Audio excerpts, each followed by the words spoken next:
Olá, hoje a gente mergulha num tema super interessante, as diferentes maneiras de entender a leitura.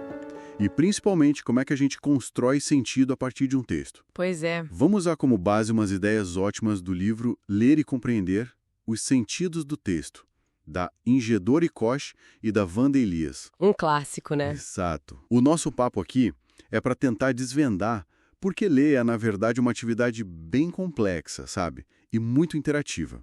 Ok, vamos destrinchar isso. Ótimo ponto.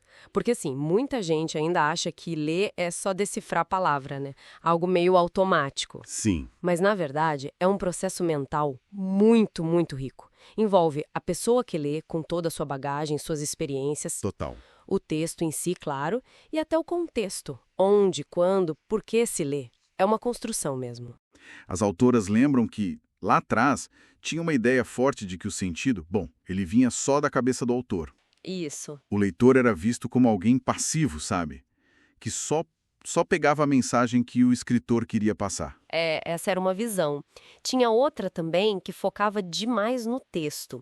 Como se a língua fosse só um código e o sentido estivesse todo ali, dentro das palavras. Tipo, decifrou, achou sentido. Exato, bastava decodificar. O curioso, né, é que essas duas visões acabam limitando muito o papel de quem lê.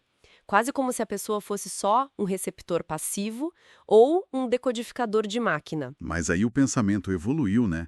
Começou a surgir uma visão mais interativa, dialógica, como elas chamam. Isso, dialógica. Aqui a leitora vira tipo uma conversa entre o autor, o texto e o leitor. Exatamente. E tanto quem escreve quanto quem lê são vistos como construtores ativos de sentido. O nosso conhecimento prévio, as nossas experiências, tudo isso entra na jogada. E como entra? Nossas vivências são chave. Elas até usam um exemplo ótimo, uma tirinha do Garfield. Ah, sim, lembra dessa parte. Para entender a piada ali, não adianta só ler o que está escrito. A gente precisa ativar o que já sabe sobre o Garfield, sobre o universo dele, o tipo de humor. Se não tiver essa bagagem... A graça some. A compreensão não acontece do mesmo jeito. Mostra bem como nosso conhecimento prévio é fundamental. E essa ideia se aprofunda mais ainda, né? Elas falam de uma visão sociocognitivo-interacional. É um nome comprido, mas o que significa assim na prática? Bom, basicamente, reforça ainda mais que ler é uma atividade de produção de sentido. O sentido não está lá, prontinho no texto, esperando ser descoberto. Entendi. Ele é construído durante a leitura, nessa interação que envolve quem a gente é, o que a gente sabe, nossa cultura, nossas emoções, e como o cérebro processa tudo isso socialmente, né? Ler é, de fato, uma ação, uma atividade. E se é uma atividade, exige um certo esforço, né? Estratégias.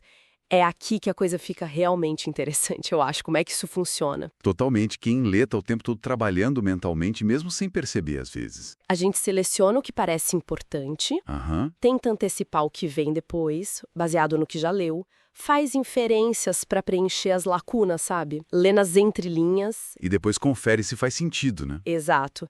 E verifica se as hipóteses, as suposições que a gente fez, se confirmam ou não conforme avança no texto. É um processo dinâmico. Elas usam um exemplo bem legal com um mini-conto, O Retorno do Patinho Feio. Sim, ótimo exemplo. Só pelo título e pelas primeiras informações, um tal de Alfonso rico contrastando com a origem humilde do Patinho Feio dos contos de fada, a gente já começa a levantar hipóteses, né? Antecipar o que pode acontecer. Perfeito. E é justamente essa atividade mental toda, essa interação, que explica por que o mesmo texto pode gerar leituras tão diferentes. Faz sentido. Depende muito do repertório de cada um, do momento, do contexto. Elas dão outro exemplo ótimo, uma tirinha do Galhardo de um mosquito esmagado na parede. Nossa, essa é boa. Um artista plástico olha e vê uma coisa. Talvez uma composição, uma textura. Um cineasta pode ver uma cena, um enquadramento. Uma dona de casa talvez veja só sujeira para limpar. Cada um lê com seus olhos, digamos assim. Exatamente. Com seu mundo, suas referências. E tem também aquele poema Não Te Amo Mais. Já viu? Ah, isso é incrível. Não é?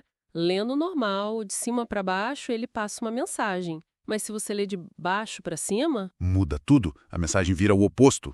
Totalmente. Mostra como até a forma física, a estrutura do texto influencia e guia a nossa construção de sentido. Não é só o conteúdo. E além dessas estratégias do leitor e do conhecimento de mundo, que outros fatores entram nessa conta? Vários. O próprio texto traz muitas pistas, né? O gênero textual, se é uma notícia, um poema, uma receita, uma bula de remédio, já direciona a nossa expectativa. Claro. A diagramação, como o texto é organizado na página, a fonte usada, as imagens, tudo isso comunica. E, claro, o conhecimento da língua, vocabulário, a gramática, tanto de quem escreve quanto de quem lê. E o conhecimento cultural compartilhado. Como no exemplo da bula de remédio que elas analisam, né? Que você mencionou. Isso, perfeito. Para entender uma bula de remédio de verdade, tipo, sei lá, da Novalgina, ou mesmo aquela bula fictícia que elas criam para analisar. Aquela que era uma crônica, né? Exato, aquela era uma crônica disfarçada de bula, para sacar a crítica. O humor ali não basta saber ler as palavras. Precisa ter uma certa familiaridade com o gênero bula, com os termos técnicos que ela geralmente usa. E perceber a quebra de expectativa. Justamente. E, no caso da fictícia, precisava acionar conhecimento sobre política, sobre medicina, para entender as referências, a ironia. O conhecimento sobre o gênero textual orienta demais a leitura. Então tá, juntando tudo isso. O que tudo isso significa no fim das contas? A grande lição parece ser que ler não é, de jeito nenhum, um ato passivo de só receber informação, né? De forma alguma. É uma atividade super dinâmica, uma construção ativa de sentido. O sentido não mora só nas palavras, no papel ou na tela. Ele acontece na interação. Ele nasce, ele emerge dessa interação complexa entre a pessoa que lê, com tudo que ela traz, o material que está sendo lido, com todas as suas características e todo o universo de conhecimentos e contextos que cercam esse encontro. Isso deixa a gente pensando, né? Sim, com certeza. Levanta uma questão importante, eu acho. Se a gente tem essa consciência de que somos parte ativa nessa construção de sentido, sabe? De que não somos só receptores, como é que isso pode mudar a nossa forma de lidar com textos mais complexos no dia a dia ou com notícias controversas, fake news, instruções, contratos? Muda a responsabilidade, talvez. Talvez. Será que nos torna mais críticos? Mais atentos às diferentes possibilidades de interpretação? Ou, quem sabe, até mais confiantes na nossa própria capacidade de ler o mundo, de construir nosso entendimento? É uma boa reflexão. Fica aí para a gente pensar, né? Como essa consciência sobre o nosso papel ativo na leitura impacta a nossa relação com a informação e com o conhecimento.